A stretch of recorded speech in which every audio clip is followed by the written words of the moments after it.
Hi friends, ഞാനിന്ന് പറയാൻ പോകുന്നത് മുൻ Indian cricket team captain Virat കോഹ്ലിയെ കുറിച്ചാണ്. ദില്ലിയിലെ ഒരു സാധാരണ കുടുംബത്തിൽ നിന്നാണ് വിരാട് കോഹ്ലി ജനിച്ചത്. ചെറുപ്പം മുതൽ ക്രിക്കറ്റിനോടുള്ള അതിയായ പ്രേമം അദ്ദേഹത്തിനുണ്ടായിരുന്നു.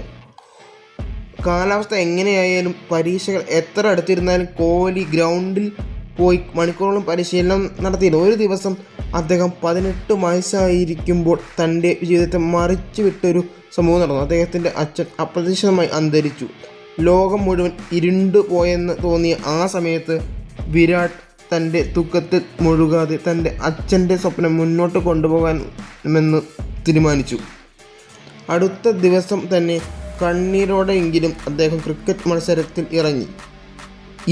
ആ ഇന്നിങ്സിൽ അദ്ദേഹത്തിൻ്റെ ബാറ്റ് വെറും കളിക്കായി അല്ല, മറിച്ച് അച്ഛനോടുള്ളൊരു വാഗ്ദാനം നിറവേറ്റാനായിട്ടാണ് വീശിയത്. അതിൻ്റെ പിന്നാലെ ഒരിക്കലും പിന്നോട്ടില്ല, ഒരിക്കലും വഴങ്ങില്ല എന്ന വിശ്വാസം അദ്ദേഹത്തിൻ്റെ ജീവിത മുദ്രാവാക്യമായി. വർഷങ്ങൾ കഴിഞ്ഞപ്പോൾ ഇന്ത്യയുടെ ക്യാപ്റ്റനായി അദ്ദേഹം ലോകത്തിലെ ഏറ്റവും മികച്ച ബാറ്റ്സ്മാൻമാരിൽ ഒരാളായി മാറി.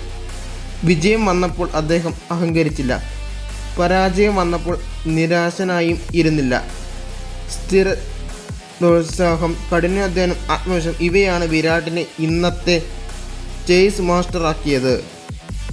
വിരാട് കോഹ്ലിയുടെ കഥ നമ്മളെ പഠിപ്പിക്കുന്നു, ജീവിതത്തിൽ എത്ര വലിയ തിരിച്ചടികൾ വന്നാലും അവയെ അതിജീവിക്കാൻ ഉള്ള ശക്തി നമ്മളിലുണ്ട്. കണ്ണീരിനെ കരുത്താക്കിയും പരാജയങ്ങളെ കഠിനമായി കാണുകയും ചെയ്യാൻ ഒരിക്കലും തോൽക്കാത്തവനായി മാറാം.